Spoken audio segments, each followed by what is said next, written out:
Amakuru se Neza. ngaho komera. None se ndabona ari umustar ariko. Witwa ndese? Nitwa Shimimana Jacques. Ya Jacques ya. Mu rugo ni hese? Mu rugo ni hano muri Rusizi. Muri Rusizi. So ariko uri umusare bya danje ariko. Ntubireba se. Ya gira icyo babwira abantu bakwemera cyane nk'abafana bawe. Njya abafana banje mbifuriza ibintu byiza gusa. Byiza gusa. None se ugira amazina y'ubustare cyangwa ni Emi gusa? Yewe izina ry'ubustare nayo yisusaza Shiba. Shiba. Shiba ni izina rikomeye cyane. Uri umwisilamu? Nje ntabwo ndi umwisilamu. Usengera muri Edeni? Nsengera mu Badive. Sejya mu Badive. Ya mu Badive bemerera gutunga umusatsi umeze gutyo ungana gutyo. Ngiye kubera ukuntu nkwemera nyine mbona ukuntu bagenda bangira mpita mbanza nkabikwepaho bukeya nkaba niturije tu. Mva abantu rwose reka nkugaragaze wese. Ubu hagaze ku cyanga ariko ndabibona ariko ubwo iyo myenda ihagaze angahe? Iyi ngiyi nayo nayiguze 40. 40.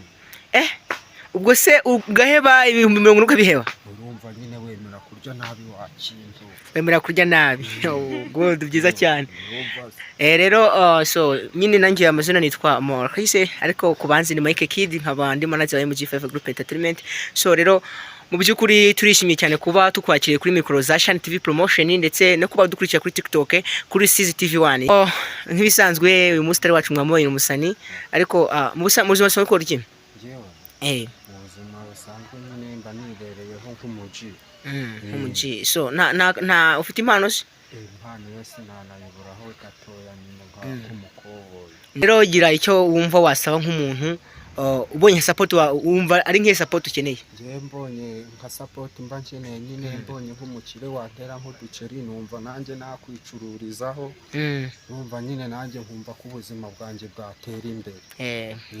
Yes byiza cyane rero mwabyumvishe rero bakunze bacu bakurikira Shan TV Promotion ndetse na Sizi TV1 n'abadukurikira kuri Sky TV Empire twari turi kumwe n'umuhanzi n'umustar wacu Shiba.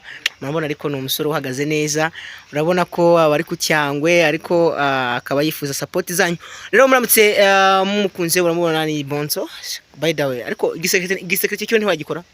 Igisekirite byose nagakora nta kazi nakamwe kananira umusana. Nta kazi nakamwe utakora. Yes mwabyumvishe rero abantu mufite akazi aho i Kigali ndetse n'ahandi agiye atandukanye.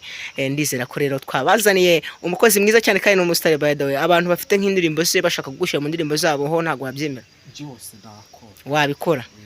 Kabisa urabona ko umuntu agushyize mu ndirimbo kabisa wameze fresh.